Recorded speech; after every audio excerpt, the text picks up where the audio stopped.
नमस्कार, बहुत स्वागत है आप सभी का। आप देख रहे हैं आपका प्रोग्राम कहानी कुर्सी की। मैं हूं सौरभ शर्मा आपके साथ। हम यहाँ मौजूद हैं विजय चौक पर। देश की संसद के बाहर चारों मेहमान हमारे साथ हैं। हर्षवर्धन त्रिपाठी जी, विजय त्रिवेदी जी, विनोद अग्निहोत्री जी, समीर चौघांकर साहब, बहुत स्वागत आप सभी का आपके इस प्रोग्राम में। और आज तो पार्लियामेंट के अंदर खूब हंगामा है। आज जैसे ही सत्र शुरू हुए राज्यसभा के, लोकसभा के, आपने देखा मुस्लिम आरक्षण के मुद्दे के ऊपर भारतीय जनता पार्टी ने कांग्रेस पार्टी को घेरा और इल्जाम लगाया कि ये संविधान बदल देना चाहते हैं मुसलमानों को आरक्षण देने के लिए। अब ये मामला शुरू कहां से हुआ? कर्नाटक में एक बिल पास किया गया जिसमें सरकारी ठेकों में मुसलमानों को 4% आरक्षण देने का प्रावधान किया गया है। ये खबर तो पिछले एक हफ्ते से चल रही है, लेकिन आज ये भारतीय जनता पार्टी के हाथ मुद्दा इस तरीके से लगा कि डीके शिव कुमार जो उप मुख्यमंत्री हैं, उन्होंने एक बयान दे दिया। बयान यह है कि जरूरत पड़ेगी तो हम इसके लिए संविधान में भी बदलाव करेंगे। वो पूरा कोट मैं आपको बताऊंगा, क्योंकि वो उन्होंने किसी दूसरे कार्यक्रम में वो बात कही है, तो उन्होंने एग्जैक्टली वो जो बोला मैं आपको वो पूरा कोट पढ़ के सुना दूंगा। लेकिन उनका ये कहना था और भारतीय जनता पार्टी को मौका मिला और उन्होंने कहा हम तो शुरुआत से यही कह रहे थे। याद कीजिए प्रधानमंत्री ने अपने लोकसभा चुनाव के पूरे कैंपेन में क्या कहा कि ये SC ST OBC का आरक्षण छीन करके मुसलमानों को दे देंगे। यही ये करना चाहते हैं, यही इनकी नीति है। और अब वो आप होते हुए कर्नाटक में देख रहे हैं, जहां इनको मौका मिला वहां वो यही काम करेंगे। अब ये बात तो ठीक है कि कर्नाटक में जिस जगह पर या जिस क्लॉज के तहत ये आरक्षण दिया जा रहा है वहां OBC का आरक्षण था। सरकार ये कह रही है कि हम किसी का आरक्षण छीन करके नहीं दे रहे हैं मुसलमानों को। लेकिन डीके शिव कुमार का एक कहना कि जरूरत पड़ेगी तो हम इसके लिए संविधान में परिवर्तन भी कर देंगे। इसने आग में घी का काम किया और भारतीय जनता पार्टी को मौका मिल गया। पार्लियामेंट के अंदर बीजेपी के अध्यक्ष, राज्यसभा में leader of the house JP Nadda साहब ने इस मुद्दे को उठाया, जोर शोर से जवाब दिया मल्लिकार्जुन खड़गे ने और कहा कि हम पर झूठा आरोप लगाया जा रहा है। हमने कभी नहीं कहा कि हम संविधान बदल देंगे। लेकिन उन्हीं की स्टेट के उप मुख्यमंत्री का बयान ऑन रिकॉर्ड है। कहने को तो डीके शिव कुमार भी जब विवाद हो गया तो अब कह रहे हैं कि मैं इन पर केस करूंगा। मेरी बात को तोड़ मरोड़ कर पेश किया जा रहा है। इसीलिए जानना जरूरी है कि उन्होंने कहा क्या था। लेकिन फिलहाल मैं आपको JP नड्डा जी, खड़गे जी, डीके शिव कुमार जी का बयान विवाद होने के बाद का, और गिरिराज सिंह केंद्रीय मंत्री, वो तो अब खुलकर ये कहने लगे कि ये संविधान बदल रहे हैं और अंत में इनकी इच्छा अगर चली तो ये भारत को मुस्लिम राष्ट्र बना करके छोड़ेंगे। बहुत दुख के साथ कहना पड़ता है कि जिस तरीके से कांग्रेस पार्टी बहुत संविधान की रक्षक बनती है, वो संविधान के बारे में जिस तरीके से उन्होंने उसकी धज्जियां उड़ाने का प्रयास किया है। संविधान में डॉक्टर बाबा साहब अंबेडकर ने स्पष्ट लिखा है और कहा है कि रिजर्वेशन धर्म के आधार पर नहीं होगा। Reservation will not be done on the basis of religion. This is an accepted principle of the constitution of India. लेकिन साउथ में कांग्रेस की सरकार में रिजर्वेशन कॉन्ट्रैक्ट में 4% का रिजर्वेशन का पारित किया जाता है कॉन्ट्रैक्ट में। ये और इसके साथ साथ जो वहां के डिप्टी चीफ मिनिस्टर हैं, जिसके बारे में रिजू जी ने रेफरेंस दी है, डिप्टी चीफ मिनिस्टर ने स्टेटमेंट दिया है हाउस में कि जरूरत पड़ेगी तो हम संविधान को भी बदलेंगे।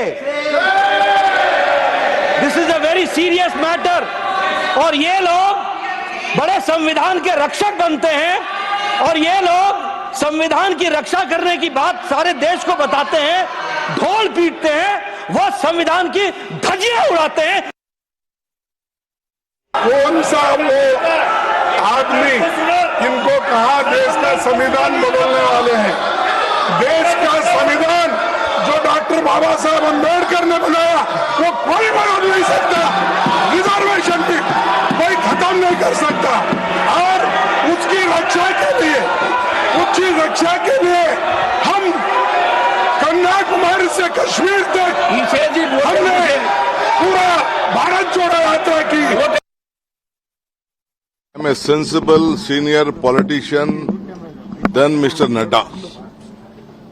I've been in the assembly last 36 years. I have a basic common sense. I have not said that there will be any. I have said casually there will be so many changes after various judgments. Whatever reservation has been given as per the quota of the backward class has been given. I have not said that we are going to change the constitution or not that. Whatever they are quoting is wrong. They are miscarrying it. I am categorically telling that we are a national party. We know what is the constitution, how constitution has been. It is our party. We have brought the constitution to this country, and they are misguiding. I will take a breach of privilege on this. I will fight out a case. They are misquoting me. I have not quoted out anything on this. नकली संविधान लेकर के public को भ्रम फैलाया। संसद के अंदर कांग्रेस सहित सब लोगों ने संविधान की कसम खाया। अब वो असली चेहरे आ रहे हैं। मुस्लिम राष्ट्र बनाना चाहते हैं क्या भारत को? राहुल गांधी अगर संविधान को बदलने की बात कर रहे हैं, लेकिन याद रखें, जब तक नरेंद्र मोदी देश का प्रधानमंत्री है, कोई माइका लाल राहुल गांधी पैदा नहीं लिया है जो संविधान बदल सकता है। अब आपने सबके बयान देख लिए। इससे ज्यादा loose ball Congress party BJP को दे नहीं सकती थी। मनचाहा मुद्दा, और भारतीय जनता पार्टी को इससे ज्यादा हमला करने का मौका मिल नहीं सकता था। तो आप इसीलिए आप देख रहे हैं कि कैसी बॉलिंग और बैटिंग दोनों तरफ से हो रही है। लेकिन चूंकि कांग्रेस पार्टी ने हाउस के अंदर खड़गे साहब ने पूछा किसने कहा झूठ मत बोलो, और डीके शिव कुमार कह रहे हैं मैं केस करूंगा, तो इसीलिए ये वो उनका ओरिजिनल स्टेटमेंट क्या था ये जानना सबसे ज्यादा जरूरी है। जैसा मैंने आपको कहा एक प्राइवेट प्रोग्राम में उन्होंने कहा एक इंटरव्यू में, इसलिए यहां मैं आपको वो पूरा बयान तो नहीं पढ़ के दिखा पा रहा हूं, लेकिन मैं पढ़ सकता हूं उसको। कार्यक्रम में पूछा गया, आलोचना हो रही है कि संविधान में भी धर्म के आधार पर आरक्षण मान्य नहीं है, तो फिर इस पर आप आगे कैसे बढ़ेंगे? इस पर कर्नाटक के डिप्टी सीएम ने कहा, हां मैं सहमत हूं, देखते हैं कोर्ट क्या कहता है। हमने कुछ शुरुआत की है, मुझे पता है कि लोग कोर्ट जाएंगे, अच्छे दिन का इंतजार करते हैं, अच्छे दिन आएंगे, बहुत सारे बदलाव हैं, संविधान बदलेगा, ऐसे फैसले भी हैं जो संविधान को बदल देते हैं। अब घुमा फिरा के वो संविधान बदलने की बात कह रहे हैं। सवाल सीधा था कि आपने धर्म के आधार पर आरक्षण दिया, ये तो अदालत में टिकेगा नहीं। वो इसी बात का जवाब दे रहे हैं कि हाँ मुझे मालूम है कुछ लोग अदालत जाएंगे, अच्छे दिन का इंतजार करते हैं, अच्छे दिन आएंगे, बहुत सारे बदलाव हैं, संविधान बदलेगा। ये बात वो स्पष्ट कह रहे हैं। इसमें कोई मतलब इसमें मैंने अपनी तरफ से एक शब्द भी नहीं जोड़ा, क्योंकि कांग्रेस पार्टी कह रही है कि मिसकोट किया जा रहा है डीके शिव कुमार जी को। आपको कुछ लगा इसमें कहीं गफलत है, बीजेपी को कोई मिस इन्फॉर्मेशन दी गई है? नहीं, गफलत बीजेपी को भी नहीं, गफलत कांग्रेस को भी नहीं है। कांग्रेस पार्टी वही चाहती है जो हम लोग कर रहे हैं, जो भारतीय जनता पार्टी कर रही है। कांग्रेस पार्टी चाहती ही यही है कि टीवी की डिबेट में, सदन की बहस में ये चर्चा हो कि कांग्रेस पार्टी मुसलमानों के लिए किसी हद तक जाने को तैयार है। ये उनकी रणनीति है। ये आप इसको इस तरह से मत देखिए कि कोई एक बयान अचानक आ गया। ये हर तरह की चीजों में, बार बार मैं कहता हूं कि श्रीमती सोनिया गांधी जी ने आज तक किसी मुद्दे पर अखबार में लेख लिखा है तो वो एक मुद्दा है गाजा। प्रियंका गांधी वाड्रा अगर एक दर्जन से अधिक पोस्ट, एक दर्जन से अधिक पोस्ट अगर प्रियंका गांधी ने किसी एक मुद्दे पर लिखी तो वो है गाजा। पीड़ा वाले वीडियो डाले तो सिर्फ गाजा के। देश के अलग अलग हिस्सों में किसी मुद्दे पर बात करनी है तो पहले मुसलमान खोजना है। भारतीय जनता पार्टी को मुसलमान खोजना होता है ये कहने के लिए कि देखो वो मुस्लिम अपीजमेंट कर रहे हैं, हम हिंदुओं हमारे साथ आओ। अब कांग्रेस को ये कहना पड़ रहा है कि देखो मुसलमानों तुम समझ नहीं रहे हो, तुम्हारी पार्टी हम हैं, तुम्हारे लिए हमको भारतीय जनता पार्टी ने मुख्य धारा की राजनीति से आउट कर दिया और तुम हमारे साथ नहीं खड़े हो। कर्नाटक और तेलंगाना में मुसलमानों ने ये बात सुनी, समझी, और मेरा ये मानना है कि उत्तर प्रदेश में भी अगर समाजवादी पार्टी के साथ कांग्रेस का गठजोड़ नहीं होता तो फिर से वही स्थिति होती, भाजपा 70-72 होती और कांग्रेस और सपा को कुछ नहीं मिलता। मुसलमान को पता है कि राहुल गांधी, प्रियंका गांधी वाड्रा, सोनिया गांधी ये अपनी पूरी ताकत लगाकर उनके साथ खड़े हैं। वरना आप सोचिए, जिस रिजर्वेशन को बासवराज बोम्मई की सरकार 4 में से 2/2 कर देती है और कहती है कि 2 आधा वो वोक्कलिगा और 2 लिंगायत, ये वोक्कलिगा समाज के नेता हैं और इनकी ये हिम्मत की वो कराने की बजाय ये कह रहे हैं कि मुसलमानों के लिए लड़ेंगे, किसी हद तक जाएंगे। आप ये कह रहे हैं कि हमको ये लग रहा है कि अरे भाई देखो इस पर विवाद हो गया, कांग्रेस पार्टी फंस गई। कांग्रेस पार्टी चाह ही ये रही थी कि इस पर विवाद हो। कांग्रेस के लिए विवाद कैसे है भाई? उनकी अपनी कॉन्स्टिट्यूंसी, और हम समझ ये डिबेट तो करनी नहीं चाहिए अब भाई। जैसे भारतीय जनता पार्टी का, और एक शब्द का इस्तेमाल विजय जी करते हैं बार बार कि अनअपोलोजेटिक हिंदू हैं, योगी आदित्यनाथ के लिए आजकल कहते हैं विजय जी। मैं कह रहा हूं कि कांग्रेस अनअपोलोजेटिकली मुसलमानों के साथ खड़ी है। यह काम करने का साहस वो डरते थे। मैं आपको एक बताऊं, 2018 में सोनिया गांधी जी से मुंबई में एक कार्यक्रम में पूछा गया कि भाई राहुल गांधी ये टेंपल रन करते हैं 17 के विधानसभा चुनाव गुजरात, तो सोनिया गांधी ने कहा कि हमारे ऊपर भाजपा ने मुस्लिम परस्त पार्टी होने का आरोप चिपका दिया है। अब आप सोचिए, तब का डर, और आज कहां है खड़ी है कांग्रेस पार्टी कि आज कांग्रेस पार्टी गाजा से लेकर और मुसलमानों को अलग से रिजर्वेशन। अच्छा, एक चीज और भ्रम दूर कर दी एक लाइन में, सिर्फ बार बार कहा जाता है कि हर राज्य सरकार देती है। अरे भैया, ये भ्रम पहले छोड़ो। सेंट्रल लिस्ट होती है ओबीसी की, उसमें अगर कोई है, चाहे वो हिंदू हो, चाहे मुस्लिम हो, चाहे ईसाई हो, चाहे जो हो, सबको मिलता है आरक्षण। भाजपा की सरकार को भी देना पड़ेगा। फिर आपको अलग से कॉन्ट्रैक्ट में क्यों लाना पड़ा, ये सवाल बड़ा है। इसके लिए टाइप कैटेगरी तय की गई, इसके लिए कर्नाटक ट्रांसपेरेंसी जो कानून है उसको बदला गया। क्लियर देना था वो कि क्लियर मैसेज देना था, अलग से व्यवस्था कर रहे हैं ये मूल बात मुसलमानों के लिए। सर, कांग्रेस पार्टी के लिए कोई एम्बैरेसमेंट है, मुश्किल है? मुस्लिम पार्टी होने का टैग बीजेपी एक बार फिर लगाएगी। अब गिरिराज सिंह कह रहे हैं कि ये तो हिंदुस्तान को मुस्लिम राष्ट्र बनाना चाहते हैं, तो इससे उनको कोई प्रॉब्लम नहीं है क्या इस बात से? नहीं, जैसे आप कह रहे हैं, बार बार हम लोग आप लोग भी चर्चा, हम सब लोग चर्चा करते हैं कि ये भारतीय जनता पार्टी बड़ी हमलावर हो गई है। इस पर हमलावर का एक सेंस होता है कि कोई नेगेटिव उस पर असर पड़ रहा हो। ये तो मुझे कल का जो आईपीएल में राजस्थान हैदराबाद का मैच है ना, वैसा लग रहा है। 528 रन बने, हर एक के खाते में रन बन रहे हैं। अब जीतेगा कौन, वो अलग इशू है। तो ये तो ऐसा इशू है जिसमें सब लोग रन बना रहे हैं, सब लोग बाउंड्री मार रहे हैं। कांग्रेस भी, कांग्रेस ने तो मार ही ली है, और कांग्रेस ने तय कर दिया। और वो कांग्रेस यदि नहीं कर पाई है तो भारतीय जनता पार्टी की जो लूज बॉल्स है, आप कांग्रेस की लूज बॉल कर रही है तो भारतीय जनता पार्टी भी उनको मदद कर रही है। कोई नुकसान कांग्रेस का नहीं हो रहा इसमें, वो ये तय कर रही है। अगर देश के एक बड़े वोटर के मन में ये बात चली गई कि ये देखो, ये तो मुसलमानों को खुश करने के लिए कुछ भी करने के लिए तैयार है, संविधान नहीं बदलने के लिए तैयार है, तो कोई नुकसान नहीं है कांग्रेस। देखिए, कांग्रेस का वो देखी जाएगी। अभी पहले ये जो अपना वोट बैंक है, इसमें कोई कंफ्यूजन नहीं रहे ना। मुस्लिम वोट बैंक में कोई कंफ्यूजन नहीं है, ठीक है, कोई कंफ्यूजन नहीं हो, और भारतीय जनता पार्टी उसको पुख्ता करती है। इसलिए मैं कह रहा हूँ, वो कल का आईपीएल मुझे याद आया कि हर कोई जो है सिक्सर लगा रहा है, चौके लगा रहा है, वैसा का वैसा हाल यहाँ है। और वो जो कह रहे हैं कि संविधान बदलेगा नहीं बदलेगा, इशू वो है ही नहीं। इसका मतलब डिप्टी चीफ मिनिस्टर तो ये तो जानते ही है ना, सरकार तो जानती थी कि भाई ये आरक्षण अभी कानून सम्मत नहीं है, संविधान उसकी इजाज़त नहीं दे रहा है, सुप्रीम कोर्ट उसकी इजाज़त नहीं दे रहा है, आप उसके बाद भी लेकर आए हैं। अच्छा, ये भी बड़ा मसला हो गया कि उन्होंने बहुत छोटा सा हिस्से में किया है, एक कॉन्ट्रैक्ट, सब कॉन्ट्रैक्ट, मतलब बहुत छोटी सी चीज़ है, कोई बड़ा फायदा मुसलमानों का हो रहा है ऐसा नहीं है। भारतीय जनता पार्टी ने बल्कि ऐसा करके ये कर दिया कि कांग्रेस बहुत बड़ा काम मुसलमानों के लिए कर रही है, तो कोई नुकसान नहीं बीजेपी का। और बीजेपी तो ये बार बार ये बता ही सकती है इससे कि भाई देखो ये मुसलमानों के साथ। आप कह रहे हैं सर छोटा है, सरकार कॉन्ट्रैक्ट निकालेगी 2 करोड़ तक के कॉन्ट्रैक्ट। संविधान सम्मत नहीं है, कानून सम्मत नहीं है, तो इसका मतलब वो बदलना है कि अच्छा, इस पर भी बात हमें करनी चाहिए। ये बात अभी आपने सही कही भाई, ओबीसी की लिस्ट में तो मुसलमानों की जातियां भी आती हैं, वो तो है ही उसमें। हाँ, तो अगर वो उन जातियों को वैसे भी ये आरक्षण दिया जा सकता था, बगैर ये कहे कि हम मुसलमानों को दे रहे हैं। मुस्लिम ओबीसी जातियों को वैसे भी मिल सकता था, लेकिन ये अलग से उसको चिन्हित करके कि ये 4% मुसलमानों को।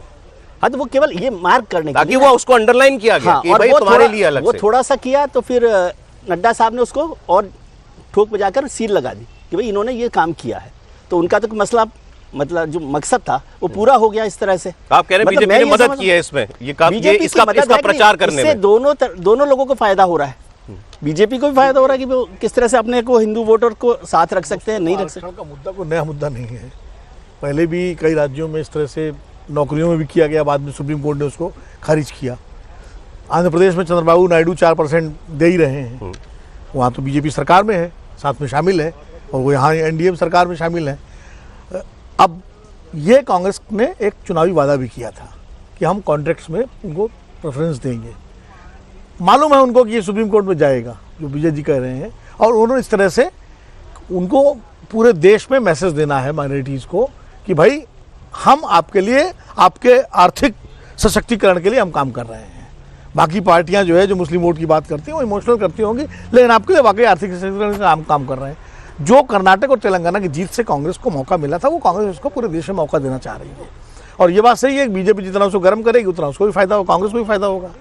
और दरअसल दूसरी बात यह है कि हर पार्टी अपनी कॉन्स्टिट्यूंसी को एड्रेस कर रही है।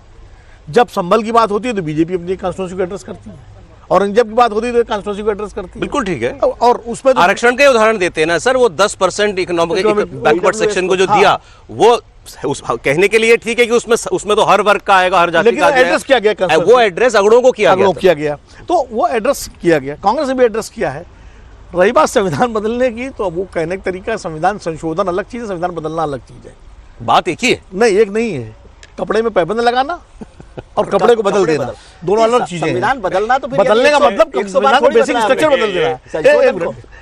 बदलने का मतलब होता है संविधान का बेसिक स्ट्रक्चर बदल देना, और संशोधन तो 100 से ज्यादा हो चुके हैं, उसमें हर सरकार करती है। अगर मान ले एक बात मैं कहूंगा, और जैसे हमारे मित्र इन्होंने कहा कि सोनिया गांधी खाली गाजा पे लिखा, सोनिया गांधी ने मनरेगा पे भी लिखा है अखबारों में, सोनिया गांधी ने महंगाई पर भी लिखा है, सोनिया गांधी ने बहुत सारे मुद्दों पर लेख लिखे हैं, और गाजा पर भी लिखा है। सर बहुत पीछे चले जाते हैं। पीछे आपने कहा सिर्फ गाजा पे लिखा है। इस कार्यकाल के लेख की मैं बात कर रहा हूं।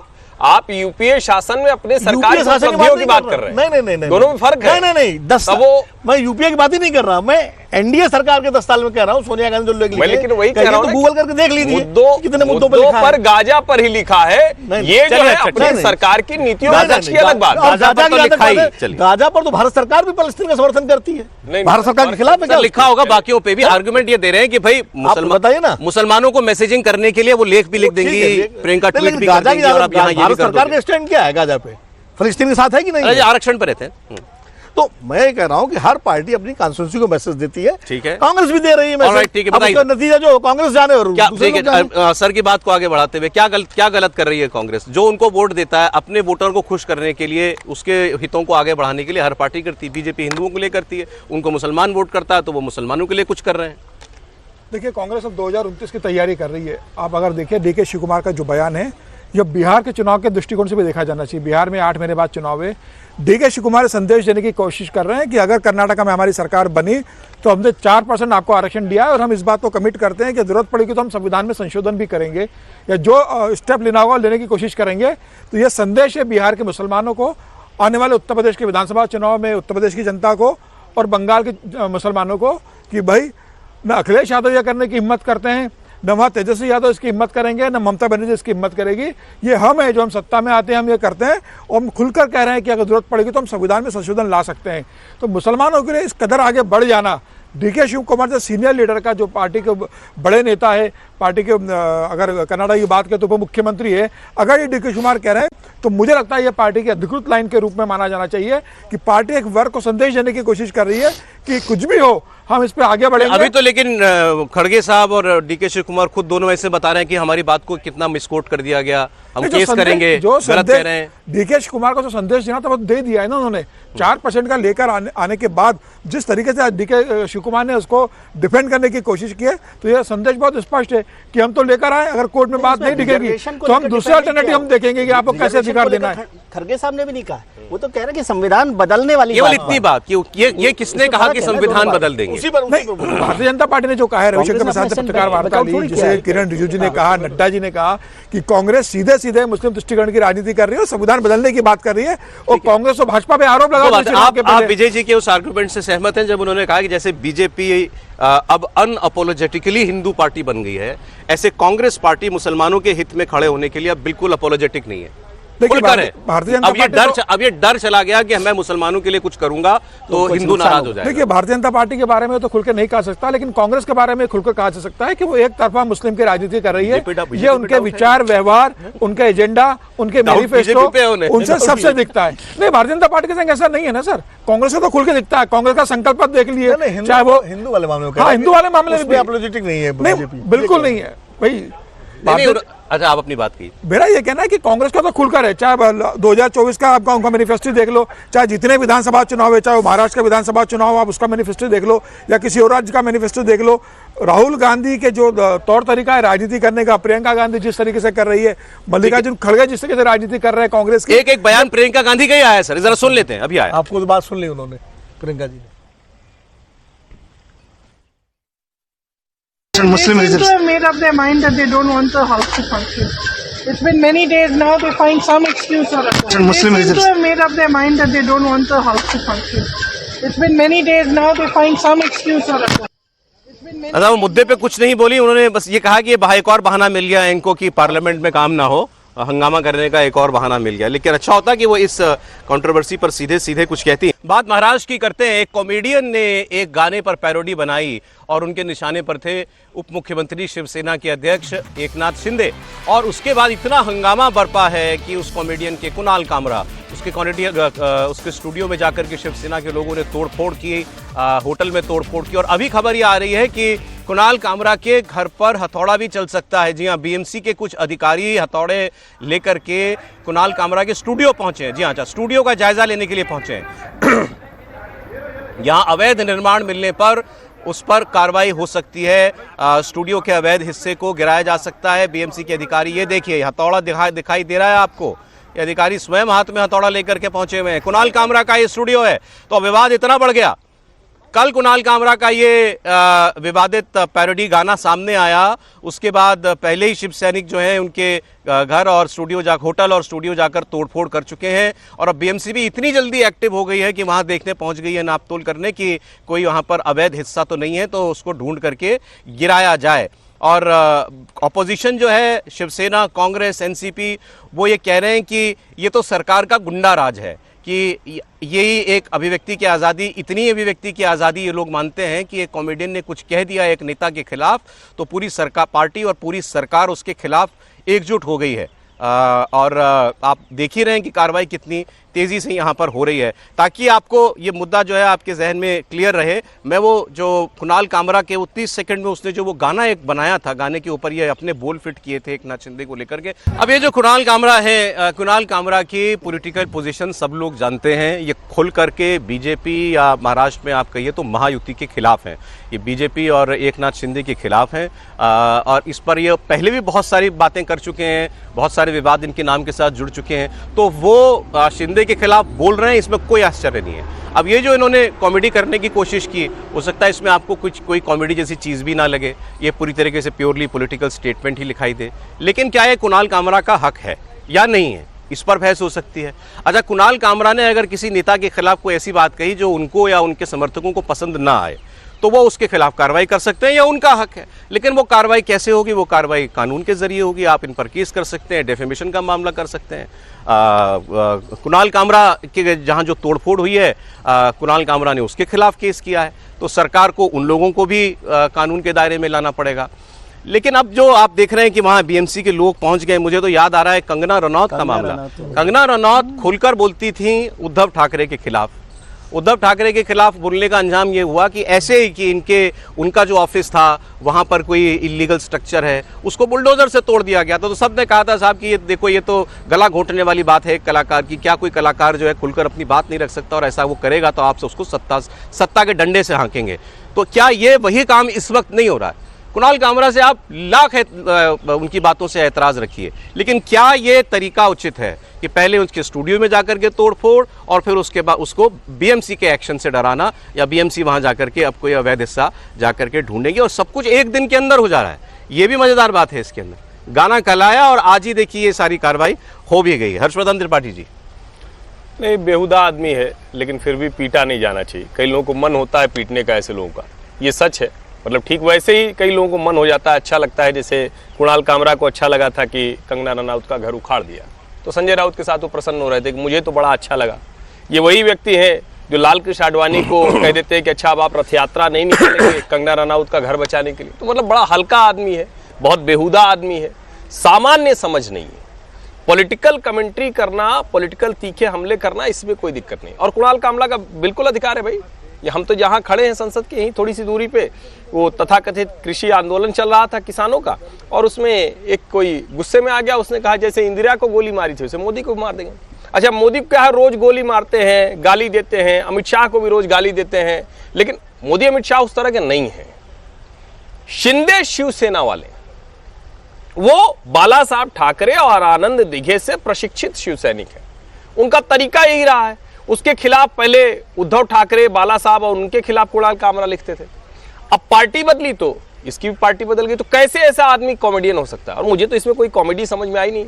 अगर कॉमेडी है, आपने इतना सब कुछ इनकी कॉमेडी पर बोल दिया, ये बेहुदा है, ये बोल दिया, जो इनके खिलाफ हुआ उस पर कुछ नहीं बोल रहे, गलत है ना। मैं तो पहली लाइन में कहा कि नहीं पीटा जाना चाहिए था, अभी कहां पीटे? वो नहीं पीटा जाना चाहिए भाई, कानून के दायरे में सब व्यवस्था तोड़फोड़ करना वो नहीं होना चाहिए, वो भी नहीं होना चाहिए। उस पर एफआईआर हो गई भाई, उस पे एफआईआर होनी चाहिए थी।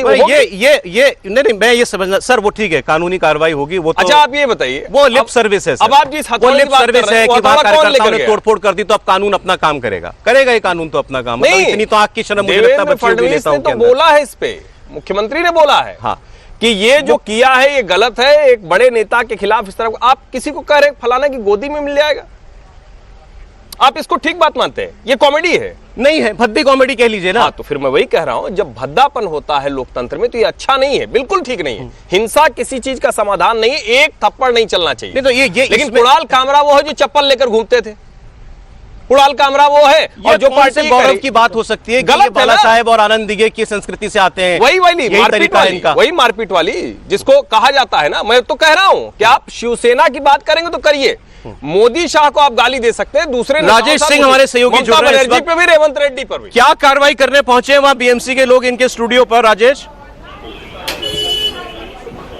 देखिए, सबसे पहले मैं बता दूं कि ये स्टूडियो कुणाल कामरा का नहीं है, ये ऐसी जगह है जहां पर ऐसे शोज होते हैं। और सौरभ, तो ये कुणाल कामरा का स्टूडियो नहीं है, यहाँ शो जरूर हुआ था। इसके पहले इंडिया गॉट लेटेंट का भी शो यही हुआ था, बावजूद उसके यहाँ पे तोड़फोड़ की गई और अब बीएमसी की टीम पहुंची है। उन्होंने लेआउट प्लान चेक किया और उसके बाद बीएमसी के लोग अंदर हथौड़ा लेके पहुंचे और जो जानकारी हम तक पहुंच रही है उसमें अंदर हथौड़ा चल रहा है। तो बहुत तेज कार्रवाई हुई है बीएमसी की। महज 1 से 2 घंटे के अंदर अधिकारी भी पहुंचे और हथौड़ा भी पहुंचा और जो है वो हथौड़ा इस वक्त अंदर चल रहा है। अगर पूरे केस की बात करें सौरभ, तो इसमें 2 अलग अलग एफआईआर दर्ज हुई है। एक कुणाल कामरा के खिलाफ दर्ज हुई है जो शिंदे सेना के लोगों ने दर्ज कराई, वहीं दूसरे शिंदे सेना के लोगों ने जो यहां पे तोड़फोड़ की, हैबिटेट के अंदर तोड़फोड़ की, उसको लेकर भी एक एफआईआर दर्ज हुई जिसमें 12 लोगों की गिरफ्तारी हुई है। तो फिलहाल बीएमसी का एक्शन इतना तेज क्यों हुआ, उसके लिए बीएमसी फिलहाल कुछ कह नहीं रही है। आपको तस्वीरें दिखा दें, यहाँ सुरक्षा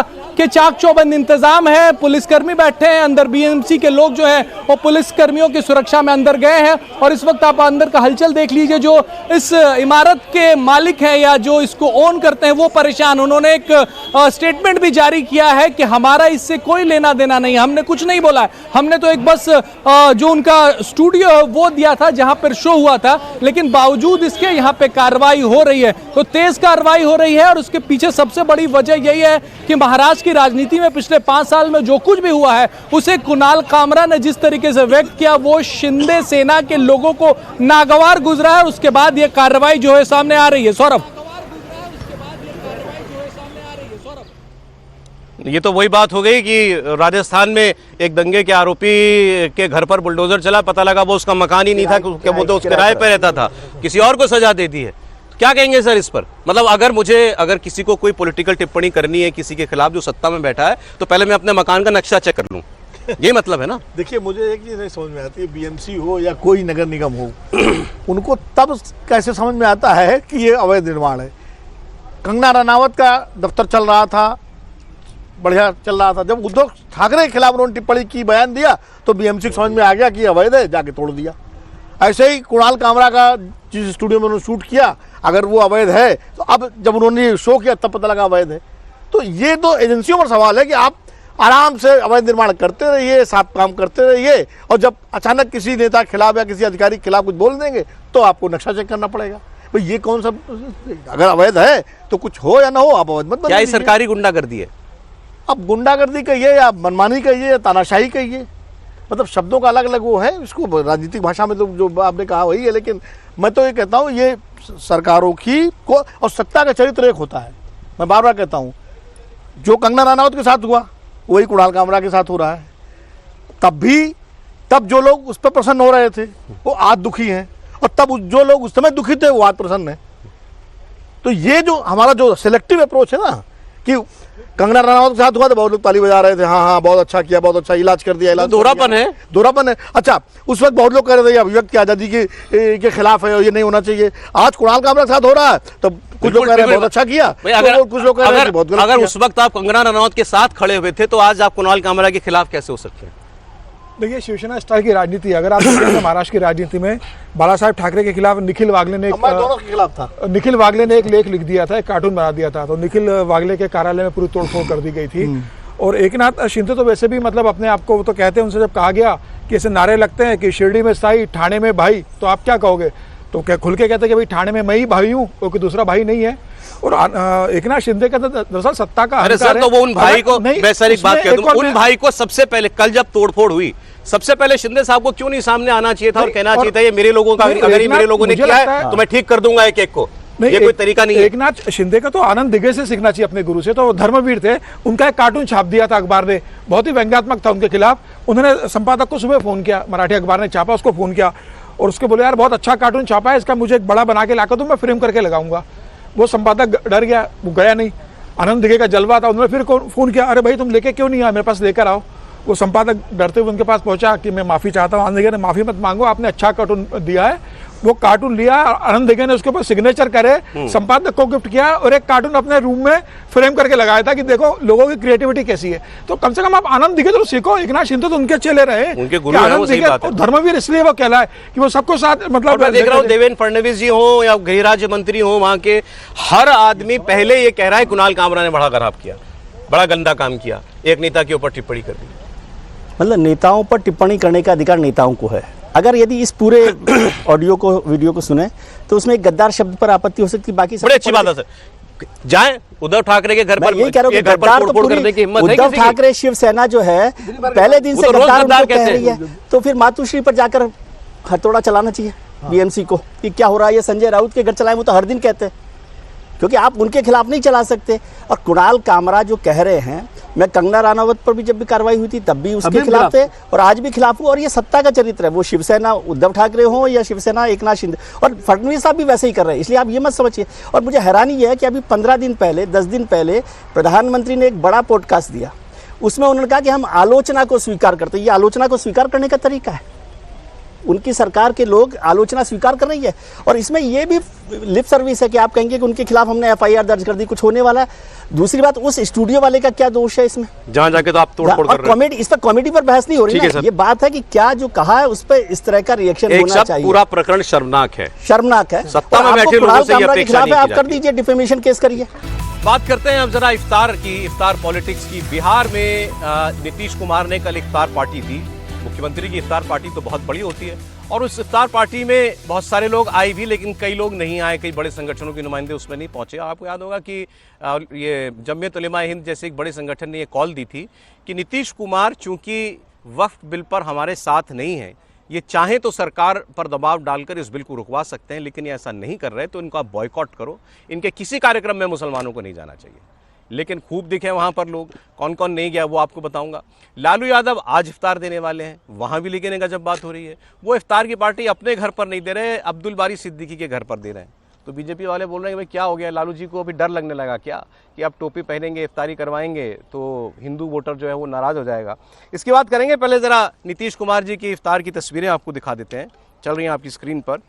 कई संगठनों ने इससे दूरी बनाई। All India Muslim personal law board से जुड़ा कोई व्यक्ति वहाँ नहीं गया। इमारत शरिया एक संगठन है, बताया जाता है बिहार का बड़ा, वहाँ से कोई नहीं था। जमीयत उलेमा हिंद से, जमीयत अहले हदीस से, जमात इस्लामी हिंद से कोई नहीं था।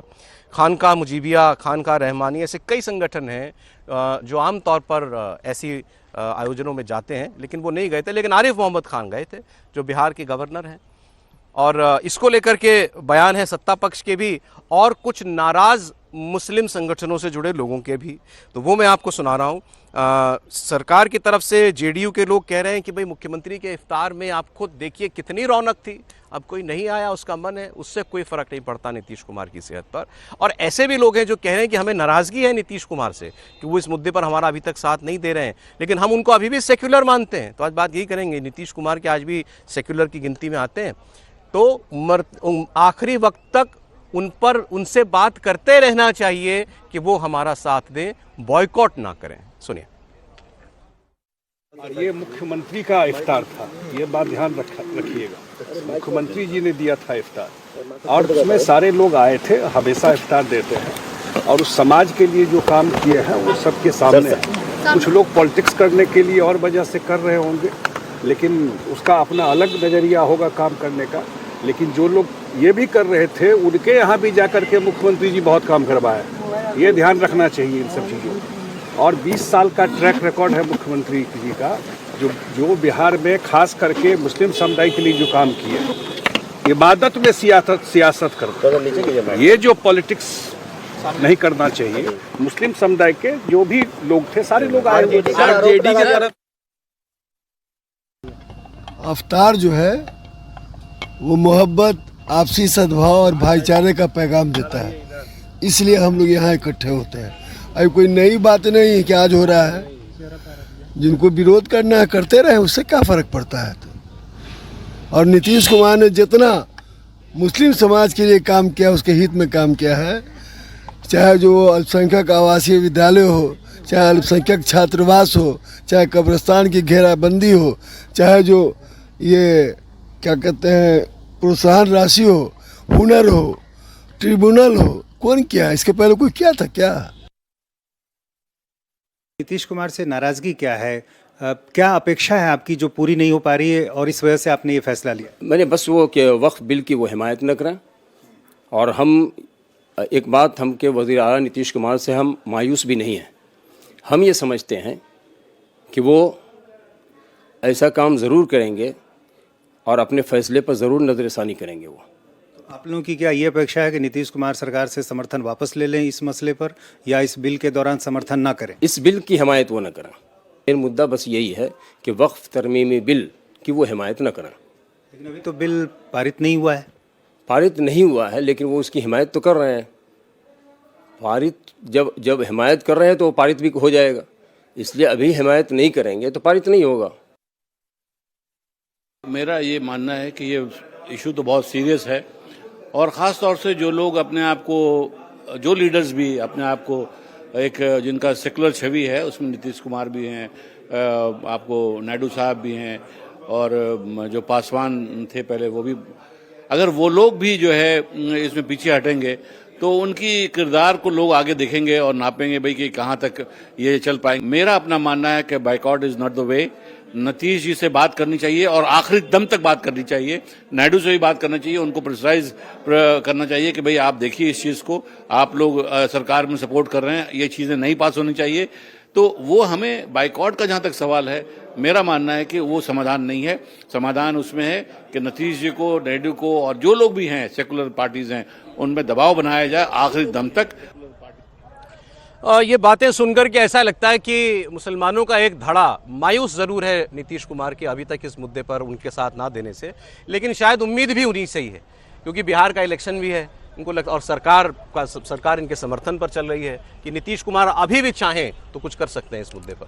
देखिए ये बात बिल्कुल सही है कि मुस्लिम खासकर जो उलेमा और धार्मिक जो मौलवी लोग हैं, उनको उम्मीद ये थी कि नीतीश कुमार इस बिल को नहीं आने देंगे, लेकिन बिल अब आने वाला है जैसा कि लग रहा है, तो उनकी उम्मीद ज़रूर वो है। लेकिन एक तबका इस बात को मान रहा है कि अगर उन पर आखिर तक एक दबाव बनाया जाए तो शायद वो इस पर विचार कर सकते हैं, पुनर्विचार कर सकते हैं।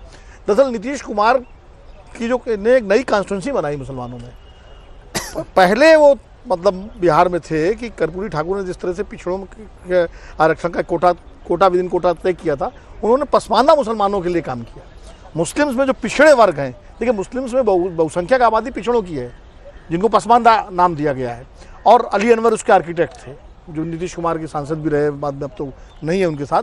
वो उसमें उन्होंने जो आरक्षण जो मंडल कमीशन के तहत पिछड़े मुसलमानों को मिला हुआ है, तो उससे पहले मिक्स था, उसमें उन्होंने उनके लिए एक अलग कोटा दिया, उसी रिजर्वेशन में 27% में। उससे नीतीश कुमार के पिछड़े मुसलमानों में एक कॉन्स्टिट्यूंसी बनी हुई है, आज भी बनी है, भले वो बीजेपी के साथ आए गए करके, लेकिन उनकी कॉन्स्टिट्यूंसी बनी हुई है। और इसीलिए जो आपको उनके इफ्तार में इतने मुस्लिम टोपियां दिखाई पड़ रही थी, उसकी वजह ये है कि आज भी जेडीयू का एक वो आधार है। इसलिए जो तमाम मुस्लिम नेता हैं तंजीमें हैं वो अभी भी नीतीश कुमार में एक उम्मीद देखती हैं कि शायद नीतीश कुमार आखिरी वक्त तक कोई ऐसा फैसला ऑल्दो ले नीतीश कुमार की पार्टी के स्टैंड में कोई हमने तो बदलाव अभी तक तो कोई बदलाव नहीं है। अरे पार्लियामेंट में खुलकर और लल्लन जी ने ललकारते हुए कहा था कि हम इस बिल के साथ हैं, वक्फ बिल आना चाहिए, और वहीं से ये दरअसल मायूसी शुरू हुई थी नीतीश कुमार से। नीतीश कुमार को मुसलमान अभी भी आपको लगता है वो पॉलिटिकल सेंस में सो कॉल्ड सेक्युलर मानता है हर्षवर्धन जी, या अब हो चुका जो था पीछे की बात वो पुरानी हो गई? देखिए, हम लोगों ने जब आज का ये कहानी कुर्सी को शुरू किया था तो कर्नाटक में 4% आरक्षण, जो कि प्रतीकात्मक ज़्यादा है, जो साबित करने के लिए हम मुसलमानों के साथ है, कांग्रेस वो काम कर रही है। कांग्रेस 75 साल से यही काम करती रही। अगर वो मुसलमानों का सचमुच भला करती तो कुछ मुसलमान बेहतर हो जाते, आज ये करने की ज़रूरत नहीं पड़ती, तो उसने ये किया।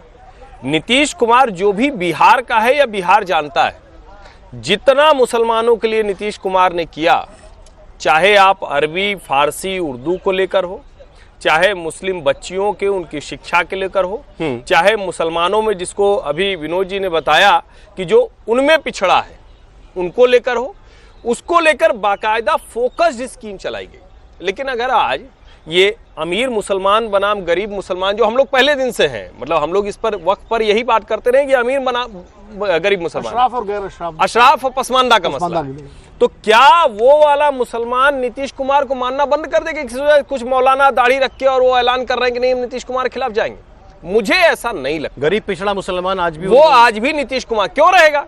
क्योंकि रिप्रेजेंटेटिव उनके जनता दल यूनाइटेड में है, क्योंकि नीतीश कुमार कोई कसर नहीं छोड़ते हैं, उनकी सरकार की प्राथमिकता में वो हैं। भले भारतीय जनता पार्टी के साथ रहे वो, लेकिन मुसलमानों का पिछड़ा वर्ग उनकी प्राथमिकता में है, वो उन्होंने छोड़ा नहीं, इसको समझिए। और जहां तक बात ये प्रेशर पॉलिटिक्स है भाई, अगर उन मौलानाओं को लगता है, मुस्लिम पर्सनल लॉ बोर्ड को लगता है कि हम दबाव बनाकर नीतीश कुमार को अपने पाले में खड़ा कर लें, तो ये राजनीति ये करनी चाहिए। अब देखिए, नीतीश कुमार इस बिल पर सरकार के साथ हैं, इस पर ये देख करके थोड़ी हैरानी तो होती है, क्योंकि आमतौर पर तो हम ये जानते हैं ना कि जब चुनाव आने वाला होता है और तो कोई एक वर्ग खड़ा हो जाए कि भाई वो अगर आपकी मुखालफत करने लगे, दबाव बनाने लगे, तो आमतौर पर सरकारें झुक जाती हैं, कोई नाराज मत करो, चुनाव आने वाला है, किसी एक वर्ग को नाराज मत करो, ये तो हमारा वोटर है। लेकिन नहीं पिघल रहे नीतीश कुमार, इसके पीछे की वजह क्या है? देखिए, क्या नीतीश कुमार भारतीय जनता पार्टी के साथ गठबंधन में रह के अजित पवार बन पाएंगे? देखिए, अजित पवार तो भारतीय जनता पार्टी की सरकार में है, लेकिन नवाब मलिक को टिकट दिया भारतीय जनता पार्टी के विरोध के बाद भी। बाबा सिद्दीकी के बेटे को उन्होंने टिकट दिया।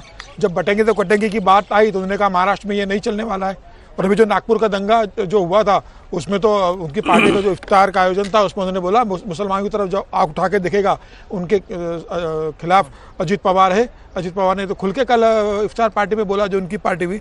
तो अजित पवार तो गठबंधन में रह के भी मुसलमानों की बात कर रहे हैं। क्या नीतीश कुमार भारतीय जनता पार्टी के साथ बिहार में गठबंधन में रहकर चुनाव तक इस तरह की बात करते हुए नजर आ रहे हैं? मुझे लगता है नीतीश कुमार पूरी तरीके से अब मुसलमानों से दूर होते नजर आ रहे हैं। उनका कोई बयान इस तरीके से नहीं आता, उनकी पार्टी का कोई स्टैंड ऐसा नहीं है इसमें ये लगे कि वो क्या वक्त पे उन्होंने नीतीश कुमार की पार्टी ने या नीतीश कुमार ने कहा कि वक्त आने पर हम देखेंगे कि ये आपके पक्ष में जा रहा है नहीं जा रहा।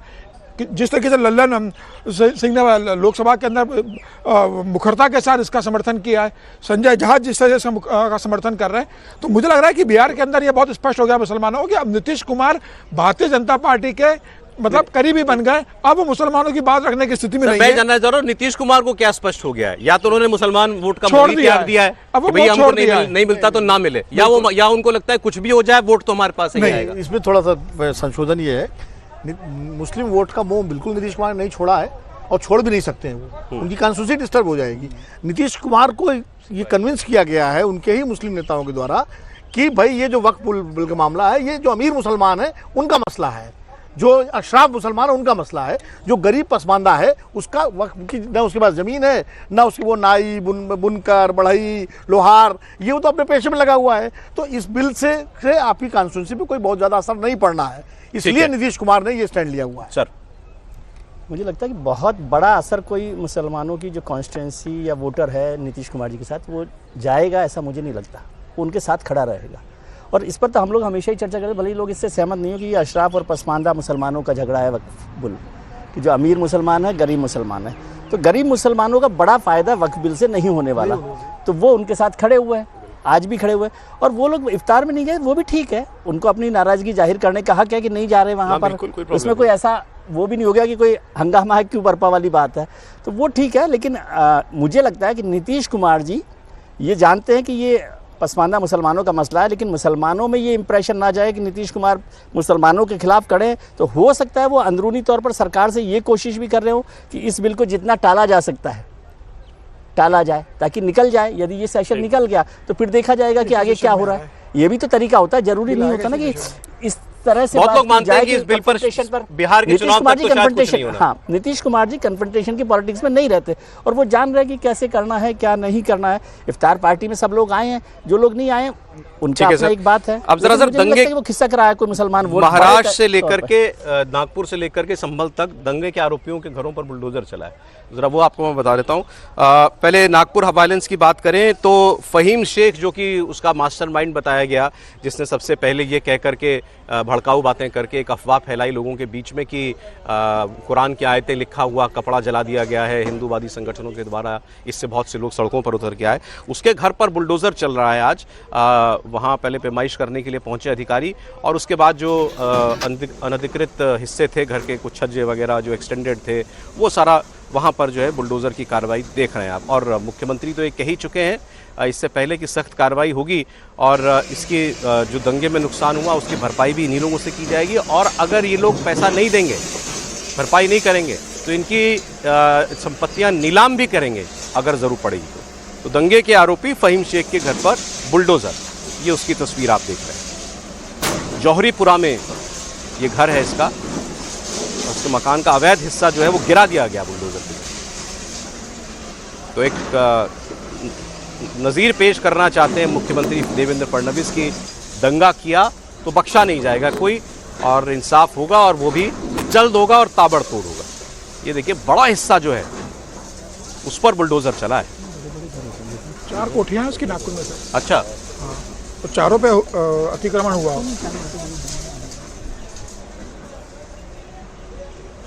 क्या कहें सर, अब ये तो हमारे यहाँ अब एक आम चलन बन गया है बुलडोजर कार्रवाई, बुलडोजर इंसाफ।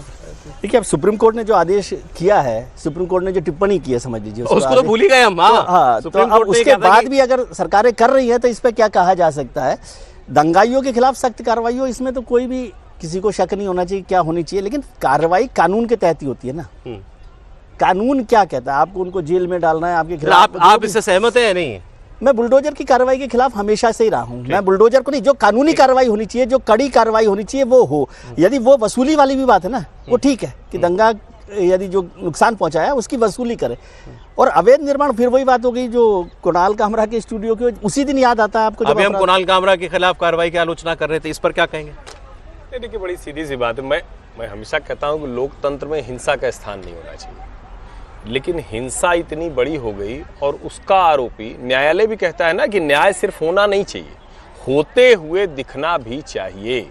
शासन का इकबाल, शासन का रुआब वो भी बना रहना चाहिए। ठीक है। और अगर कोई दंगाई है, कोई ऐसा व्यक्ति है जो अफवाह फैलाकर हिंदू मुसलमान को लड़ा देता है, कोई ऐसा व्यक्ति है जो हिंदुओं की इतनी गाड़ी जला दिया, घर जला दिया, लड़ाई करा दिया, जान जाते बची, पुलिस के ऊपर हमला करा दिया, और अगर उसके कोई ऐसा जिसको कहते हैं कि अवैध निर्माण आप उसको कह लीजिए कुछ भी, ठीक है, बिल्कुल करना चाहिए और जब्ती करके वसूली तो हर हाल में करनी चाहिए। सर्वोच्च न्यायालय का निर्णय भी। एक सेकंड, हाँ देखिए फहीम खान गिरफ्तार हो गया शायद।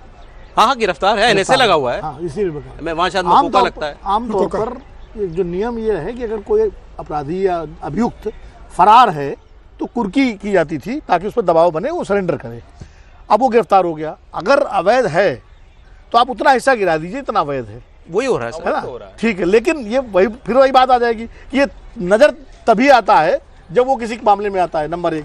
दूसरी बात, अभी पुलिस का आरोप है, अभी अदालत से तो दंगाई नहीं साबित हुआ ना। कोर्ट के फैसले का भी कोई मतलब है कि नहीं, मतलब इस देश में सुप्रीम कोर्ट ने गाइडलाइंस जारी की है कि अगर वो दंगाई है, अभी हम कैसे कहते हैं दंगाई है, तो पुलिस कह रही है दंगाई है, तो यानी हम पुलिस की हर चीज को मान लेंगे। कल को पुलिस जो है अगर सत्ता बदलती है और दूसरे पक्ष में इस तरह करेगी तो हम मान लेंगे क्या? सर देखिए, ये मामला सुप्रीम कोर्ट में गया तो उन्होंने गाइडलाइंस में ये कहा था कि आप अगर ऐसी कार्रवाई कर रहे हैं तो उससे पहले पर्याप्त नोटिस देंगे, आप उसको जवाब देने का मौका देंगे। सारी गाइडलाइन तय की गई। और दूसरा, जुर्माना वसूल, ये तो नियम है कि अगर दंगाई में उसके ऊपर साबित हो जाता है तो वसूली जुर्माना। दिल्ली हाईकोर्ट के जज यशवंत वर्मा के घर के अंदर लगी आग और आग में जले हुए पाए गए, अब ये नहीं कह सकते कितने के, लेकिन ढेर सारे नोट। बताया गया कि बोरों में नोट थे, किसी ने कहा थैलियों में नोट थे। अब वो तस्वीरें भी सामने आ गई जिसमें जले हुए नोट दिखाई दे रहे हैं, पीछे से फायर के अधिकारी की आवाज़ भी सुनाई दे रही है, महात्मा गांधी में आग लग गई। तो ये सब कुछ अब आ गया, तस्वीरें आ गई, वीडियो आ गया, लेकिन वो नोट जो जले हुए थे या कुछ साबुत भी होंगे अगर, तो वो हैं कहाँ ये नहीं पता चल रहा है। अच्छा, हैरानी इस बात की है कि इस बात को हुए 2-3 दिन हो गए और अभी तक जज साहब के घर के बाहर से कूड़ा निकलता है, बाहर वो पत्ते वत्ते उठाने वाले जो हैं सफाई कर्मचारी, झाड़ू लगाने वाले आते हैं और उनको वो बड़ी तादाद में हर एक दूसरे दिन जो है वो जले हुए नोट मिल जा रहे हैं। आज हमारे सहयोगी अतुल भाटिया वहाँ रिपोर्टिंग करने के लिए गए थे, उनको भी जले हुए नोट के टुकड़े जो हैं वो मिल गए, 500 रुपये के जले हुए नोट के टुकड़े। तो ये इससे ये सवाल खड़ा हो रहा है कि क्योंकि पहले भी किसी ने खुलकर नहीं बताया जब तक सुप्रीम कोर्ट ने वीडियो नहीं डाल दिया था कि नोट मिला था कि नहीं मिला था, कितने नोट मिले थे और उस नोट का किया क्या गया, क्या पुलिस ने उसको जब्त किया था, जब्त करके कहाँ रखा था, क्या कोई साबुत नोट भी मिले थे, उनकी गिनती भी हुई थी क्या, इन सब सवालों के जवाब भी नहीं मिले। लेकिन चलिए, सुप्रीम कोर्ट ने अब इस पर पारदर्शिता दिखाते हुए पहले जांच कमेटी भी बना दी है और जज साहब को कोर्ट में काम भी नहीं दिया जा रहा है। तो ये सारी बातें हैं और सुप्रीम कोर्ट ने आज ये भी कहा है कि जल्द इस मामले में इंक्वायरी पूरी कर ली जाएगी। तो ऐसा अब लगता है कि सुप्रीम कोर्ट भी इस बात को लेकर के जागरूक है कि जनता सब कुछ, पूरा सच जो है वो जानना चाहती है और जल्द जानना चाहती है। लेकिन हमारे कुछ नेताओं के बयान वो भी कुछ अजीब सी कहानी पेश कर रहे हैं। अखिलेश यादव से सवाल हुआ कि इस कंट्रोवर्सी पर उनको क्या कहना है, तो उन्होंने कहा जज साहब ने किसी से उधार लिया होगा, उधार लेकर के रखे होंगे। अब वो इतने हल्के में, मजाक में, तंज में जो है इस मामले को निपटा दे रहे हैं। तारिक अनवर साहब, कांग्रेस पार्टी के नेता, वो ये कह रहे हैं कि मामला तो गंभीर है लेकिन आम लोगों से जुड़ा हुआ मामला नहीं है। आम लोगों से जुड़ा हुआ मामला कैसे नहीं है, ये बात भी कुछ समझ में नहीं आई। दिखाता हूँ आपको अखिलेश यादव और तारिक अनवर की बातें, ये आप पहले सुन लीजिए और फिर उसके बाद वो भी दिखाएंगे आपको आज भी जो नोट वहां से निकल रहे हैं उसकी तस्वीरें। हो सकता है जज साहब ने किसी से उधार लिया हो, वो पैसा रखा हो ना। ये हंस रहे हो आप लोग, अरे आप क्या बात कर रहे हो भाई? भाई कल को उन्होंने उधार लिया हो, वो रखा हो उन्होंने, लेकिन आप वीडियो ध्यान से देखिए, उसमें एक भगवा रंग का कपड़ा दिखाई दे रहा है उसमें। तो वो पैसा उन्होंने उधार लिया होगा तो रखा होगा। कई बार आग लग जाती है तो उसकी वजह से आग लग गई है। ये तो कुछ पैसा पकड़ा गया है, हमने आपने कई 100 करोड़ पैसा पकड़ा देखा, लेकिन आज तक उसका पता नहीं कि किसका पैसा था। 250 करोड़ निकले थे, याद है आपको? और ये कहा गया था कि समाजवादी पार्टी के ये कारोबारी हैं, उनका पैसा है। अगर वो पैसा हमारा है तो मैं बीजेपी के लोगों से कहना चाहता हूं वो पैसा हमारा वापस कर दो। सुप्रीम कोर्ट ने एक हाई लेवल कमेटी गठित किया है, वो अपनी रिपोर्ट सबमिट कर रही है। तो मेरा ख्याल है 100 वोटों सुप्रीम कोर्ट को ही इस पर एक्शन लेना होगा, कार्रवाई करनी पड़ेगी। कोई भी आरोपी जो उसके ऊपर आरोप होता है, इल्ज़ाम होता है, उसको स्वीकार नहीं करता है। ये तो जांच वाली जो कमेटी होगी वही बताएगी कि इसमें असलियत क्या है, हकीकत क्या है। पहले अखिलेश यादव के बयान पर चर्चा कर लें। वो जैसे मजाकिया अंदाज में बात करते हैं वैसे ही इस मुद्दे पर भी बात कर रहे थे। फिर उन्होंने कहा वहाँ भगवा कपड़ा मिला है, तो अब अंदाजा लगा लीजिए किसका पैसा रहा होगा। हर्षवर्धन जी, नहीं, बड़ा दुर्भाग्यपूर्ण है कि अखिलेश यादव हमेशा हिंदू आस्था, हिंदू प्रतीक चिन्ह, राम मंदिर, सब पर ऐसी टिप्पणियां करते हैं। आज सोचिए जरा, ये भ्रष्टाचार का गंभीर मामला दिख रहा है, देश भर में इसको लेकर बहुत गंभीरता से लोग देख रहे हैं। अब समाजवादी पार्टी की सरकार में यशवंत वर्मा जी वकील से कैसे बने, उसके बाद जस्टिस हो गए, अब तो माननीय न्यायमूर्ति है। अब ये सारे सवाल उसके साथ जुड़ते हैं और उसके बाद आप मजाक कर देते हैं कि वहां भगवा कपड़ा मिला, किसी से उधार ले लिया गया होगा। अच्छा चलो, उसी वक्त आग लग गई, कुछ आग लगती रहती है, आप जानते हैं। ये क्या मतलब, ये पूर्व मुख्यमंत्री हैं, ये नेता प्रतिपक्ष रहे, अभी सदन में आ गए, संसद में आ गए। मुझे लगता है कि बहुत हल्की छिछली राजनीतिक टिप्पणी है और जो सबसे ज्यादा खतरनाक है कि देश के बहुसंख्यक वर्ग की भावना का अपमान ये करे, अबू आजमी करे, रामजी लाल सुमन करे। ये बड़ा विचित्र सा दिखता है। पता नहीं, भी शायद इस पूरे मामले से अखिलेश यादव को जोड़ने की कोशिश की थी। ये मुख्यमंत्री थे उस वक्त, जो है वो जो तथ्य है वो तो कहा जाएगा ना, बने थे और भाई और बने थे चीफ स्टैंडिंग काउंसिल और एडवोकेट जनरल, ये बड़े महत्वपूर्ण पद होते हैं। तो वो तो सरकार का जो नजदीकी होता कार्य, तो आदमी ये करता ही, ये तो फैक्ट शीट है ना कि भाई यशवंत वर्मा जी कहां से पढ़े, कैसे पढ़े, कहां से आए, फिर कब एडिशनल जज बने, कब चीफ स्टैंडिंग काउंसिल थे, तो वो तो पढ़ा जाएगा, वो जिस सरकार में होगा वो भी कहा जाएगा। लेकिन कोई इसके आधार पर उनको कुछ नहीं कह रहा था। सिंभावली शुगर मिल का भी जो मसला है वो भी कोई उनको कुछ नहीं कह रहा है। लेकिन अगर किसी सरकार के समय में किसी व्यक्ति के ऊपर कुछ चीजें हैं, और ये तो कहा जाता है ना भाई कि जो ईडी और सीबीआई की जो रिपोर्ट थी, जो ईसीआईआर था, उसमें किसका नाम था, तो ये कई सवाल उठते हैं। और ये सवाल जब उठता है तो साथ में ये भी उठता है कि क्या कॉलेजियम सिस्टम में भी कहीं न कहीं एक व्यवस्था है जिसमें नेताओं से जुड़े लोगों को भी प्राथमिकता दी जाती है। ऐसा नहीं हो सकता ना, वरना ये तंत्र चलता नहीं भाई। अगर सिर्फ जज साहब लोग अपने मन का कर लेते तो ये ऐसे तो नहीं होता। अलग अलग लोग उसको आलोचना भी कर रहे हैं, कह रहे हैं इसको बदला भी जाना चाहिए। आप भी यही हिंट कर रहे हैं कि ये जस्टिस वर्मा जो है अखिलेश यादव के करीबी है? नहीं, मैं ये कतई नहीं कह रहा हूं, ये कोई कह भी नहीं सकता ना। लेकिन उस शासन काल में अगर उनकी नियुक्ति हुई तो बिना करीबी हुए कैसे हो सकता? अच्छा, चलिए, तथ्य है वो। और सर, अब ये जो दूसरा तस्वीर जो हमको दिखाई दे रही है, ये नोट समीर जी अभी तक मिल रहे हैं बाहर? मतलब ये पुलिस के काम पर सवाल उठाता है। निश्चित, जिस तरीके से जो घटना घटी और उसके बाद जिस तरीके से कि 14 तारीख की रात को ये सब होता है, 15 तारीख की शाम को जज आते हैं, 15 तारीख की शाम को रजिस्ट्रार वहां जाते हैं, पुलिस की तरफ से कोई इसमें रिकॉर्डिंग नहीं की गई, कुछ पैसा जब्त नहीं किया गया। आज 10 दिन हो गए, 10 दिन हो गए, 10वें दिन भी बाहर, घर के बाहर नोट मिल रहे हैं। तो मुझे साफ सफाई हो चुकी है वहां पर जो होना था। अब अधजले नोट उस रात को बाहर भेजे गए, फायर ब्रिगेड के लोगों ने बाहर भेजे, घर के लोगों ने भेजे, पीए ने भेजे, सिक्योरिटी ने भेजे, या जज साहब के आने के बाद वो बाहर भेजे गए, ये जांच का विषय है। लेकिन मुझे लगता है कि ये मामला इतना बड़ा हो गया है कि यशवंत वर्मा जी को खुद नैतिकता के आधार पर इस्तीफा दे देना चाहिए।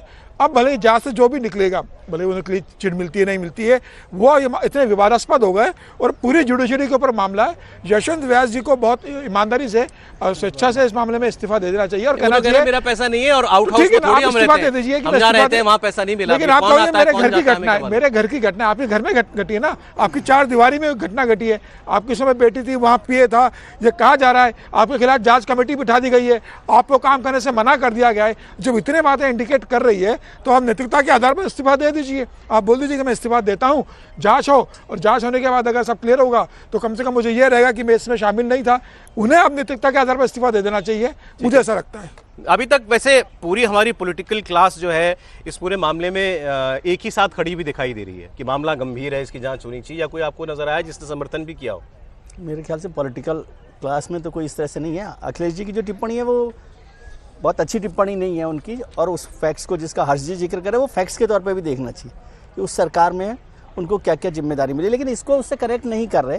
मसला तो अब तो उससे आगे बढ़ गए हम पॉलिटिकल से। यहाँ पर देखिए जो नोट मिल रहे हैं, अब ये एनडीएमसी की दोष है क्या कि रोज़ सफाई ठीक से नहीं होती, या पुलिस जो जांच कर रही थी क्या उसने जांच नहीं की? मैं कह रहा हूँ कि केवल उस कमरे, जब नोट मिले हैं तो फिर तो पूरा जो घर है उसको सीज किया जाना चाहिए था, उसकी पूरी जांच होना चाहिए था, सील होना चाहिए था, और उसकी पूरी जांच होनी चाहिए थी। कहीं और नोट तो नहीं पड़े हुए हैं क्या? इनकम टैक्स वालों को बुलाया गया क्या? ईडी वालों को बुलाया गया क्या? उस वो पैसा माल खाने में? मान लीजिए नोट सारे ही जल गए जी, हाँ, तो वो जले हुए नोट के टुकड़े भी एविडेंस हैं कि वो तो एविडेंस है, और फिर वो एविडेंस है ना, और फिर उसको कहाँ जमा किया गया है? क्या उनको सीज करके रखा गया है, मालखाने में दिया गया है, और क्या सारे नोट जल गए हैं? क्या आधे नोट जले हैं? लैपटॉप, उनकी बेटी का मोबाइल, उनका मोबाइल जब्त नहीं हुआ है, सिर्फ ये कहा गया है कि आप अपना रिकॉर्ड 6 महीने का डिस्ट्रॉय मत कीजिएगा। पूरे घर की भी जांच होनी मोबाइल चाहिए। तक जब्त नहीं हो रहा है, आप कम से कम मोबाइल जब्त कीजिए, लैपटॉप जब्त कीजिए कि एक पैसों का लेन देन का हिसाब है, व्हाट्सएप चैट होगी। ठीक है सर, इस मामले में अभी तक जो कुछ कार्रवाई के नाम पर दिख रहा है संतोषजनक है या नहीं? नहीं, बिल्कुल संतोषजनक नहीं है। संतोषजनक होता तो जो सवाल हमारे मित्र लोग उठा रहे हैं बिल्कुल जायज़ सवाल है कि भाई लैपटॉप जब्त होना या सारे घर को सीज करना, घर की तलाशी लेना, इनकम टैक्स वालों को वहाँ बुलाना, ये सारी चीज़ें होनी चाहिए। सामान्य व्यक्ति होता, किसी व्यापारी के यहाँ, किसी उद्योगपति के यहाँ, किसी नेता के यहाँ, किसी अफसर के यहाँ या किसी और भी व्यक्ति के यहाँ अगर मिलता तो अब तक सील भी लग गई होती और सारे चैनल से उसको कवर भी कर रहे होते, सब कुछ हो गया होता, ईडी भी आ गए।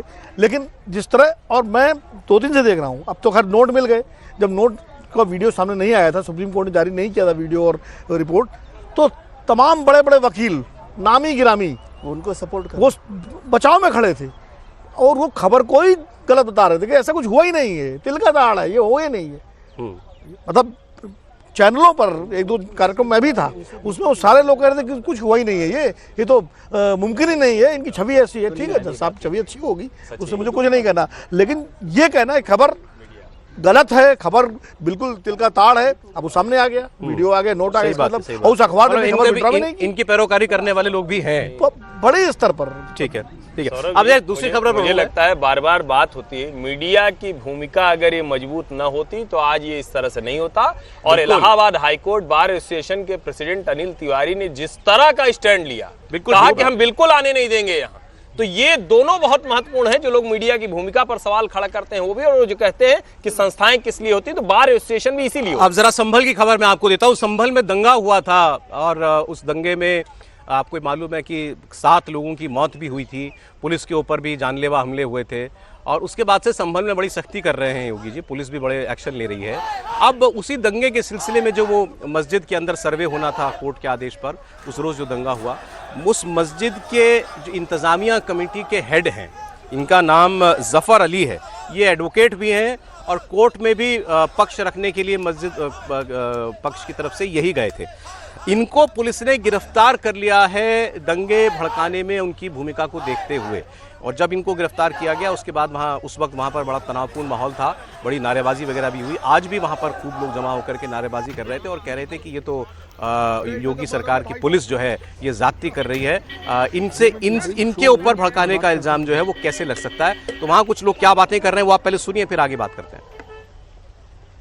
उनके खिलाफ जो आरोप लगा है वो गलत है। उन्होंने कोई भी ऐसी घटना नहीं की, चूंकि घटना पहले हो चुकी थी, उसके बाद उन्होंने बयान दिया है। उनके खिलाफ आज तक कोई एफआईआर भी नहीं है, वो तो अज्ञात में उनको उठाया है। जो पुलिस के पास दरवाजा खुला रहता है, अज्ञात में किसी को भी उठा सकती है। चूंकि आज लखनऊ में उनका बयान आयोग के बीच होना था और उनको रात लखनऊ जाना था, इस मौके को कैप्चर करते हुए पुलिस ने कल उनको उठा लिया ताकि वो आज लखनऊ आयोग में बयान न दे सके। इन्वेस्टिगेशन है एसआईटी के द्वारा की जा रही है, उसमें कोई ऐसी चीज नहीं है। जो हम लोग जो कार्रवाई कर रहे हैं वो तथ्यात्मक रूप से कार्रवाई कर रहे हैं और उसमें जो भी एविडेंस के आधार पे कार्रवाई हो रही है। और जैसा कि आपको पता ही है वो अधिवक्ता है, अगर कोई ऐसी चीज है तो उनको पूरा मौका दिया गया है उनकी बात रखने का, वो अपना बोले जो भी उसको बोलना है। लेकिन पुलिस ने जो कार्रवाई की है, एसआईटी ने जो कार्रवाई की है, वो बिल्कुल तथ्यात्मक कार्रवाई की है, एविडेंस के आधार पे कार्रवाई की है और बिल्कुल सही कार्रवाई की है। अभी जरा जफर अली साहब के बारे में थोड़ा कुछ और जानकारी आपको देना चाहिए। मैंने इंटरव्यू किया था विष्णु शंकर जैन को। विष्णु शंकर जैन क्योंकि हिंदू पक्ष की तरफ से उस सर्वे टीम का हिस्सा थे जिस दिन दंगा हुआ, उस दिन उन्होंने मुझे ये बताया कि हम लोग हैरान थे इस बात पर कि हम सारे लोग मस्जिद के अंदर पहुंच गए और जो एक किस्म से लोकल आदमी हैं वहाँ के और जो इंतजामिया कमेटी के हेड हैं वो सबसे बाद में पहुंचे थे। तो जब बाद में दंगा हुआ तो हम लोगों को ये शक हुआ कि ये क्यों वहाँ वक्त पर नहीं आए थे। और भीड़ बाहर उतने में जमा हो चुकी थी और ये लोग अंदर आए और उन्होंने बस कहा कि आपको जो करना है वो जल्दी कर लीजिए, नहीं तो माहौल जो है यहाँ पर ख़राब हो रहा है। जबकि उनकी जिम्मेदारी ये थी कि वो सहयोग करते वो सारी कार्रवाई के अंदर। बहरहाल लेकिन वो जो स्थानीय लोग हैं, मुस्लिम पक्ष है, वो इस गिरफ्तारी से, जफ़र अली की गिरफ्तारी से नाराज़ है। देखिए, जफर अली की भूमिका को लेकर पहले दिन से संदेह था। संदेह इसलिए था कि जब पहले भी सर्वे हुआ था और जब दूसरा जिस दिन ये दंगा हुआ तो विष्णु जैन उस बात को कह चुके हैं और जो इसके लिए जिसको कहते हैं ना कि कोर्ट की तरफ से जो वकील नियुक्त किया जाता है उसने भी साफ साफ कहा था कि नोटिस थी और समय के लिहाज से वो सब सर्वे होना था। फिर अचानक भीड़ कहाँ से आ गई, किसने उसको प्रोवोक किया, किसने उसको पहले से तैयार किया, ये सवाल उनके ऊपर पहले भी उठे थे। और ये भी कहा जा रहा था कि क्या उन्होंने ही उस भीड़ को उकसाया, भड़काया जिसकी वजह से उस दिन दंगे हुए। अब ये पुलिस के जांच के दायरे में है, उसके बाद ही कुछ निकल कर आएगा। और एक बात और मैं कहूँ, बार बार ये होता है कि कोई अगर वकील है, अधिवक्ता है, हमारे सभी अधिवक्ता साथियों का बड़ा सम्मान है, लेकिन ये तो कोई मतलब नहीं हो सकता ना कि आप अधिवक्ता हैं इस नाते से कोई कार्रवाई न हो, कानून के दायरे में भी आप वो ना हो, ये तो कतई नहीं हो सकता है। आज समय इतना ही था आपके प्रोग्राम में। बहुत शुक्रिया विनोद जी, विजय जी, समीर जी, हर्षवर्धन जी आपका। कल फिर मुलाकात होती है आपसे।